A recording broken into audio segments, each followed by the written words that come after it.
Don't get any of these games. No, publishers, make more of these games that I think are lukewarm okay. Oh my god. Here we are trying to get relationships with publishers, be nice to people, make friends. Yeah, please hire me. Oh my gosh. I'll sell you stuff. Want more lukewarm games? Here they are.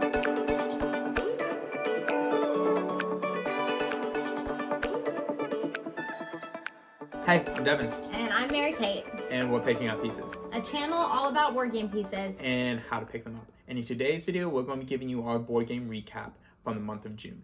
And man, we played a lot of games. A ton of games. How many games did we play? So 32 different games, and that added up to be 54 plays, which that's just the games we recorded. I know there were several games that we ended up not recording. Or that we played on BGA. Or played on BGA. Put in, but... So approximately 54, with 22 of them being new to us.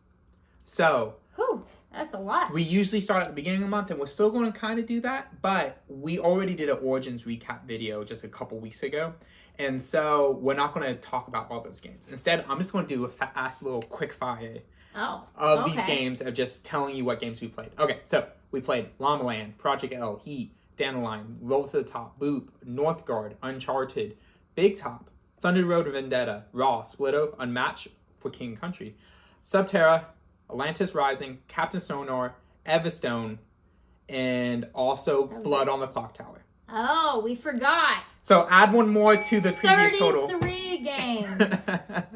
And those were all the ones we played just at Origins. Yeah. Without Origins, we played several different games, and we're just going to go through them starting at the beginning of the month and then ending at Origins.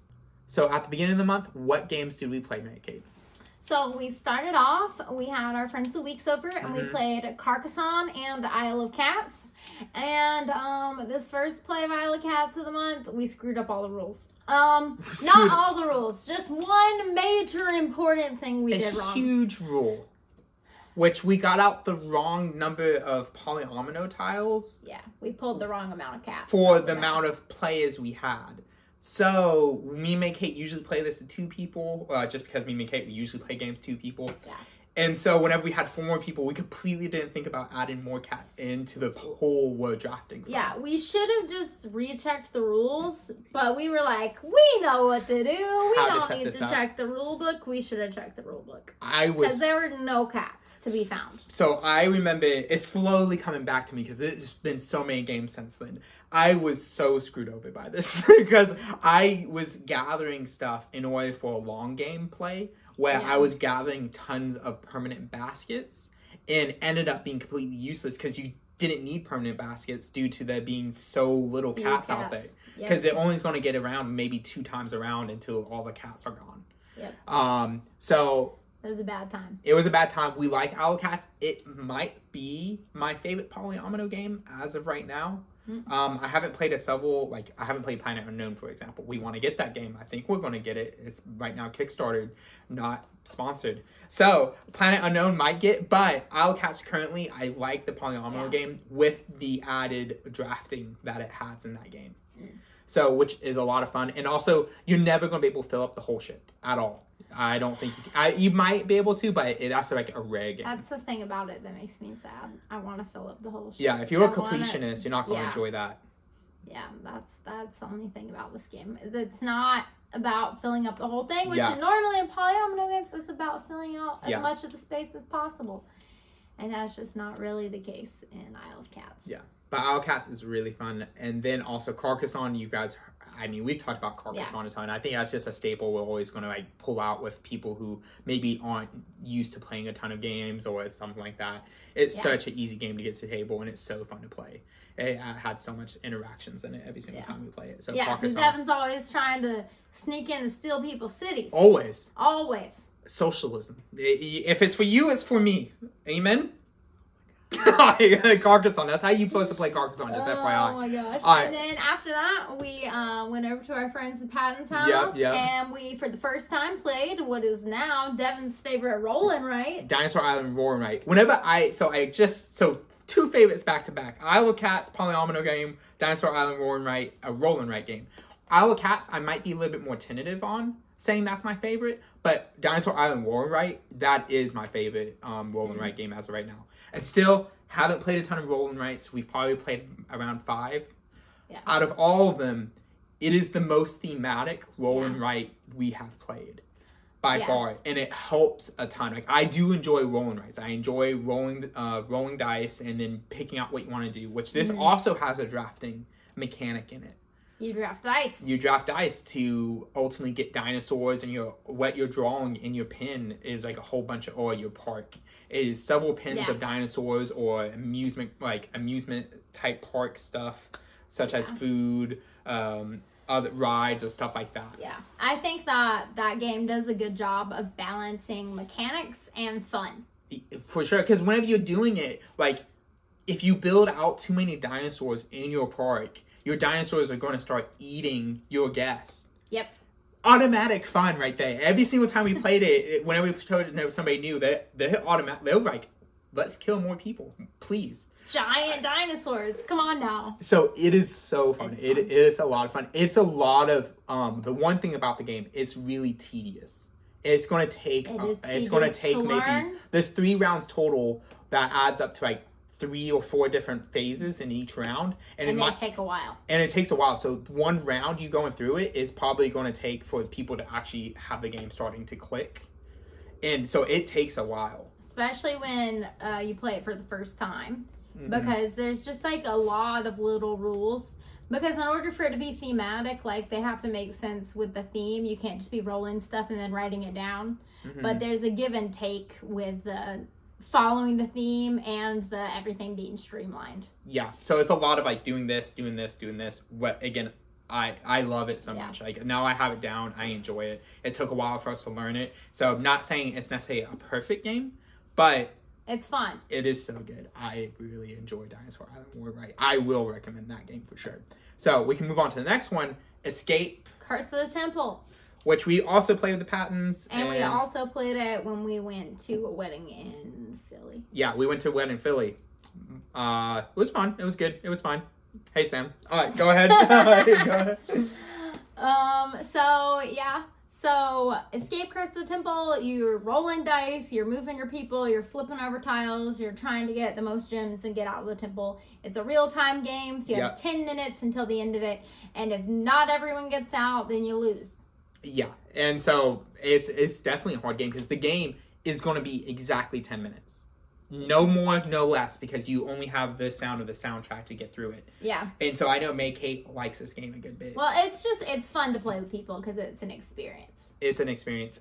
It is not my favorite board game. That is for sure. It is not even touching my favorite game. Like, if I want to play other fun games, I'm probably not going to go to Escape. But I can see why people have a ton of fun playing it. And so it's not necessarily knocking, like, if somebody wants to play it, I'll play it with them. But I would rather just choose a different fun game to play with people. I think there's a time and a place where this game is the appropriate game to pick. Yeah. So, going from Dinosaur Island Roll and Write, I'll recommend that. I'm not recommending Escape. But, again, I think it is fun. And especially with people who are non-board gamers. Like, if you just have family members, you're just chucking dice and moving. That's the whole game. It's fun. You end up, everybody yelling at each other. Like, you gotta come help me, I'm stuck. Yeah. It's fun. I think I would rather play Subterra than Escape, which is a similar feel. Oh. I think, but it's not real time, which I do enjoy Escape for being rigged. The real time, but Subterra is a good comparison. But Subterra is really hard to get a hold of, and so is Escape. Don't get any of these games.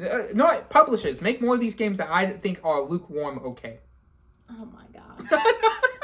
Here we are trying to get relationships with publishers, be nice to people, make friends. Yeah, please hire me. Oh my god. I'll sell you stuff. Want more lukewarm games? Here they are. No, again, it's fine. Some people are going to be like, I love Escape. I love Subterra. And I think they're all good, and I have fun with all of them. Make it like, I can't believe you're saying this on the interwebs. Yep. All right, so that's Escape. Oh, gosh. Next. But we say that, but I'm probably going to say something that also might upset people in the next couple of picks. So. Yeah. Yeah. So, okay. Furnace, our next play. Oh, I love this game. This is definitely up Mary Kate's. I like a good engine builder, and that's what Furnace is. You draft the cards, you build your engine, you make the stuff. It's a fun time. It's really hard to wrap your mind around everything in that game. Like, I haven't learned yet how to plan out ahead. I'm just trying to do what's best in the moment. And it's hard for me, like, oh, this will make this happen, and this will make this happen. There is no theme a part of this game. Like, they're in the Industrial Revolution. It's one of those. It's even, like, you can remove that, and it's the same exact game, which, of course, you can do that with any game, I guess.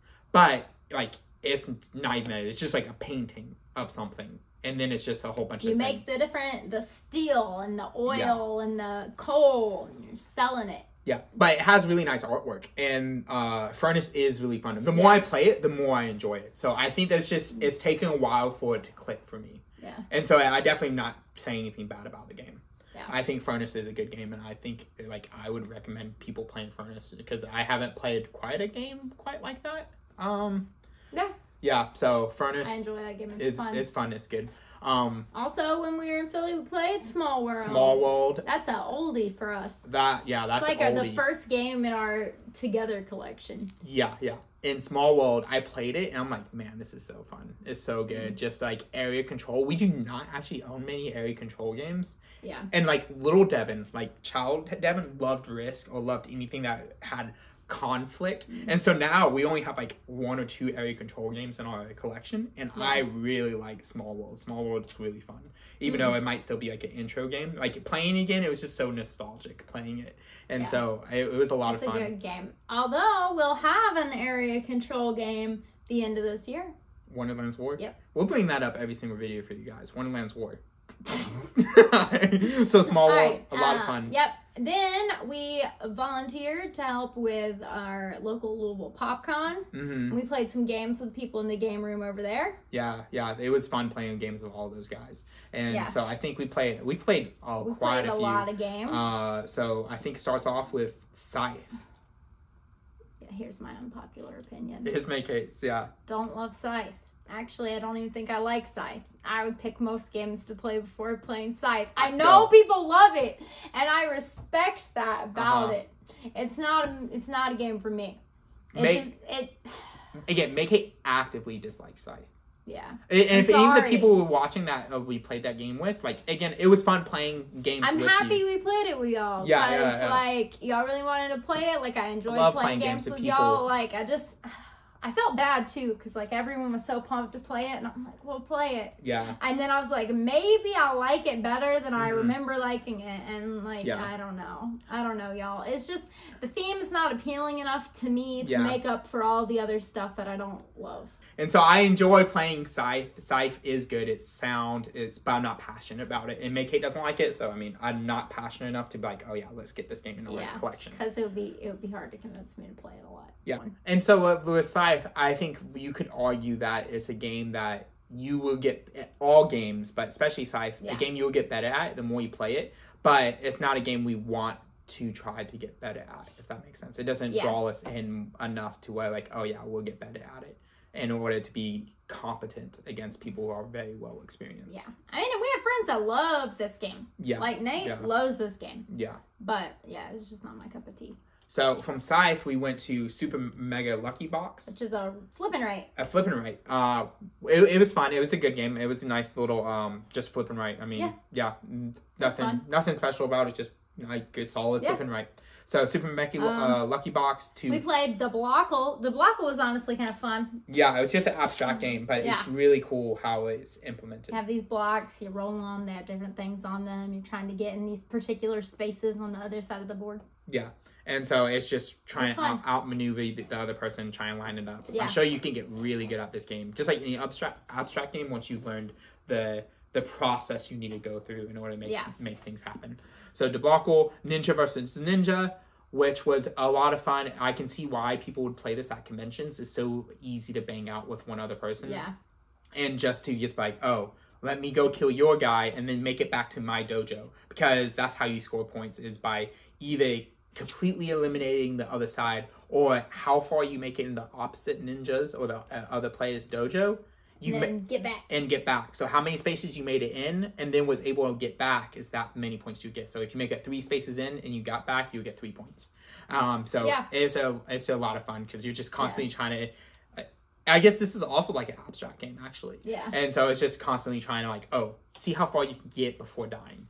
So that's a lot of fun. Yeah. An easy game to play with people. We taught some people how to play Catan. Yeah, Catan. That's pretty fun. I mean, it's Catan. It's always fairly enjoyable. Yeah, it's good just because it has a lot of table talk. Any game that has a bunch of table talk, even if it's like, this is very basic, it's still fun because you're interacting with other people. Trying to get people to trade with you.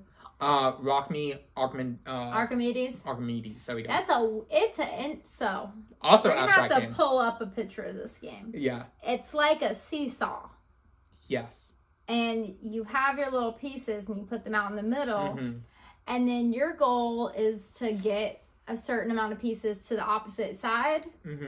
But you can't make it go so far over that it hits the table. Yeah. And then if you make it hit the table, you lose automatically. So it's actually pretty fun. Yeah, it's good because you're trying to balance getting to the other person's side, but also, not allowing the other person get to their side. So I don't know how best to say that, but yeah, it's a lot of fun. And it looks just cool sitting out because it's like it's an eye catcher for sure. Eye catcher, it's a whole little seesaw thing. It's pretty fun. It's pretty fun. Played Camel Up.